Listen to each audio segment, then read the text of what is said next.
we led the program with the story of a child, one of many children in Gaza who appears to have starved to death. And we've all seen pictures like that from around the world. They leave a mark, and I'm wondering what goes through your head when you see those pictures.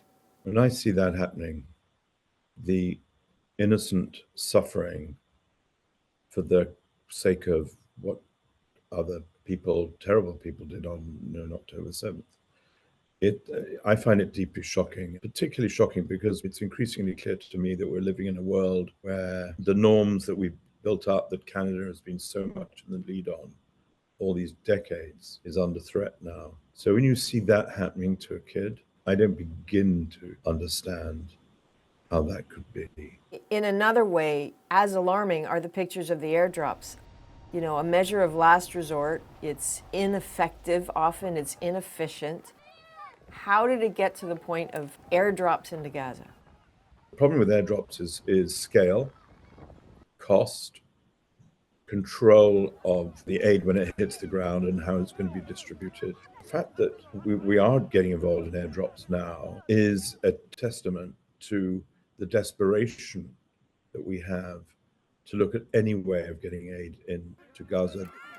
500,000 people close to famine. It's extraordinary speed, incredible speed, racing towards famine. If you don't have control on the ground of what's being dropped, you're missing a huge part of the obligation.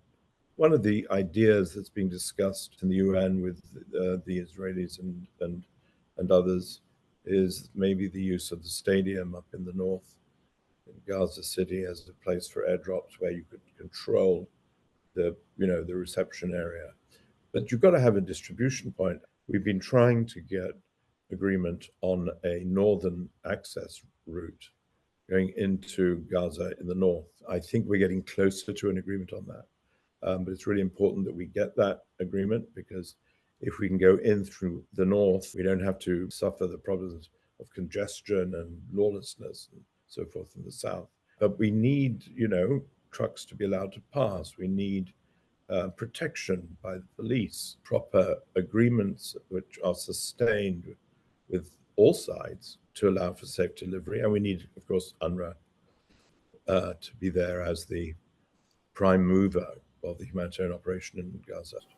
You mentioned that if trucks were to go in, you need to have police there. What police? Because the only police there are Hamas. Well, the Palestinian police, it has to be. They're the ones that try to protect our convoys. We also need, of course, complete cooperation with the Israeli authorities, the IDF, naturally, who are, have responsibilities for security in Gaza. We can't see again what happened the other night when 100 or more were killed in that sort of midnight convoy. So security, which is where we have a lot of discussions really every day, very good access and discussions to Israeli authority as one of our key asks.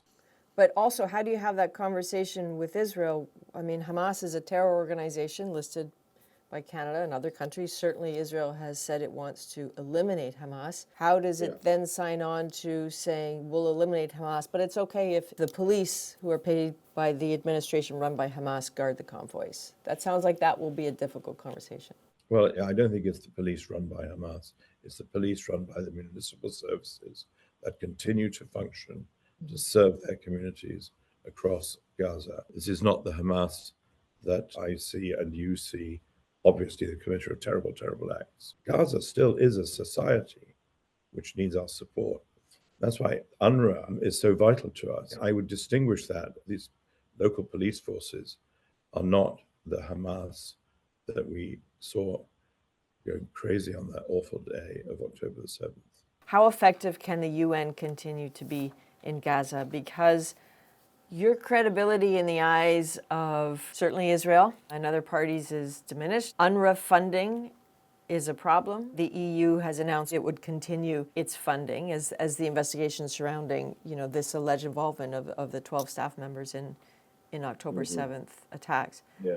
But countries like Canada and the US have halted their support. Of course, we regret the halting of that funding.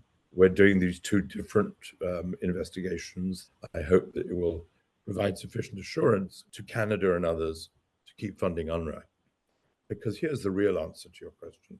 I know that people attack the UN. I know that Israel attacks the UN. I know that people think that the UN is failing people of Gaza. Well, I'd like to know what the option is.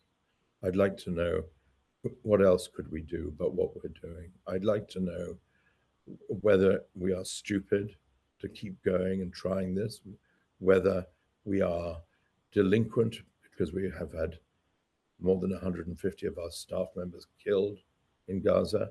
No, we're not. We're necessary.